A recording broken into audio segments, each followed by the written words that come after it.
In previous class we have seen what is dimension and how to calculate the dimensional formula. In today's class we will see what is principle of homogeneity. Actually principle of homogeneity is the main application of the dimension what we calculated.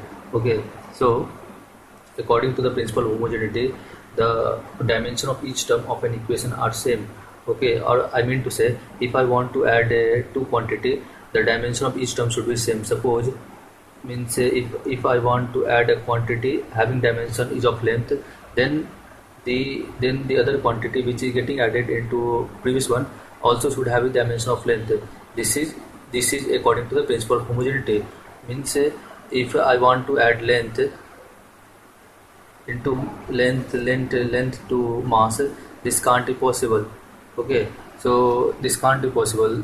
So according to the principle of homogeneity, only quantities with similar dimension can be added or subtracted. So what do you say? Only quantity with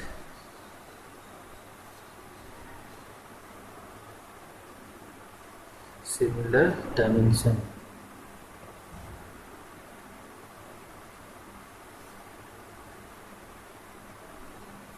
can be added or subtracted. Okay, suppose if I am saying if I one means we know how to calculate the displacement. Suppose if I have a formula that is S equals ut plus half at squared. Here means first of all let me teach you what means how many terms involved in this formula.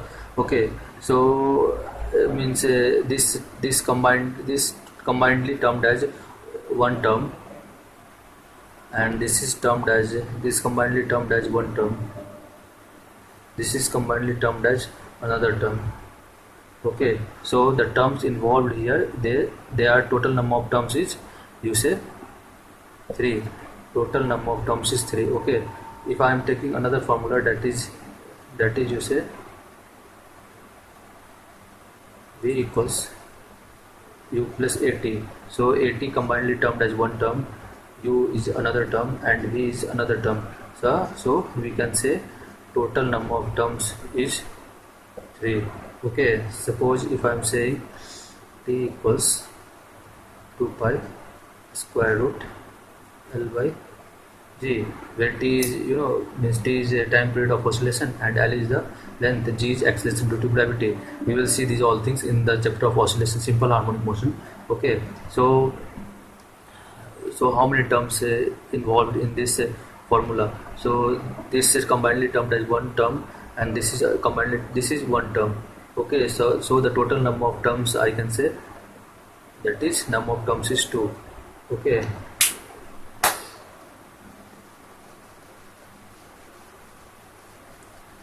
so if I want to if I want to see whether the quantity, whether the formula which we wrote means are dimensionally correct or not. Suppose if I want to see S equals ut plus half at square follow this principle of homogeneity or not. So how we will check? Say it is term 1 t1, it is term 2, this is you say term 3. Okay, so the dimension of term 1 is the dimension of S. S is what? S is you say displacement having a dimension of length. So it could be written as ml1 t0. Okay, the dimension of term 2, that is of ut, this will be what? Having the dimension of L t minus 1 into dimension of t. So it can be written as what? M naught L1 t naught, and you say dimension of term 3. Okay, so it is dimension of half at square.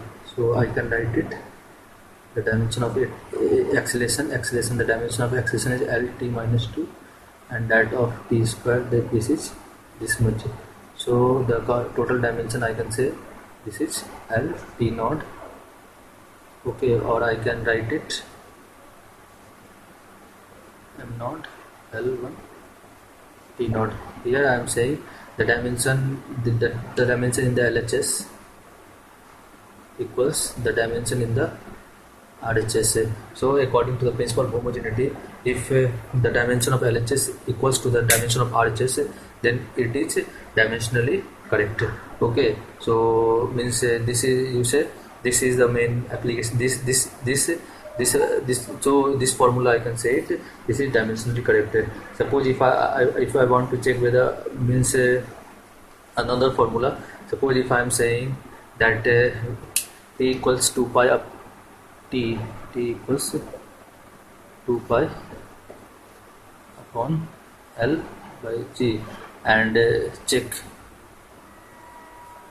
it is whether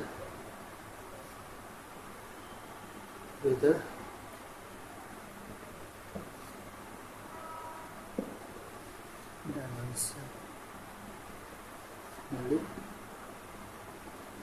correct or not. Okay, so how we will check it? Suppose if I am saying it as a term 1, it as term 2, and is this as a term 1. Okay, so the dimension of t1, this is t, so I can write it and not L. Okay, t1, this is the dimension of t, and the dimension of, you say, t2, this will be the dimension of 2 pi square root L upon G. So I can write it the dimension of L having a dimension of means you say half, and that of G is acceleration due to gravity, or you say this having a dimension of L minus L t minus 2 raised to minus half. So the dimension totally after after solving this will be L naught t1. Okay, so means what, the dimension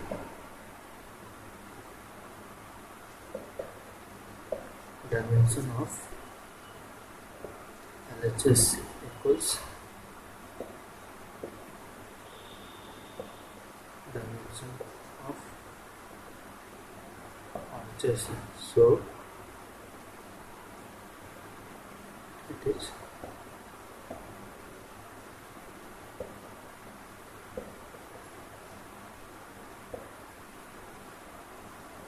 okay. So means if you say correlation is given and you have to calculate whether this is dimensionally correct or not, so you can calculate you can calculate it by in this way, and we can see whether the formula given is dimensionally correct or not. Suppose if I am taking another formula, that is this is force, you say centripetal force, the value of centripetal force, the force which is acting inwards towards the center, that is known as centripetal force in a circular motion, is mv square by r. Okay, and if you want to check whether it is dimensionally correct or not, so how we will check it? So I am giving it a term 1 t1 and giving it name term 2. So we will see the dimension of t1, this is the dimension of f, and the formula of f we are knowing, this is mass into acceleration, and mass means what, having dimension of m, and this is acceleration having dimension of L t minus 2. So I can write it having a dimension of m L t minus 2, and now let me check the dimension of term 2. So this will be mv square upon r. So the dimension of m is m, v is what, lt minus 1, that is whole square, and you say the dimension of r I can say l minus 1. So means after solving it we will get m l what will be here, this will be ml1 t minus 2. Okay, so I'm seeing here that is dimension of LHS equals dimension of RHS. So I can say this formula is dimensionally correct.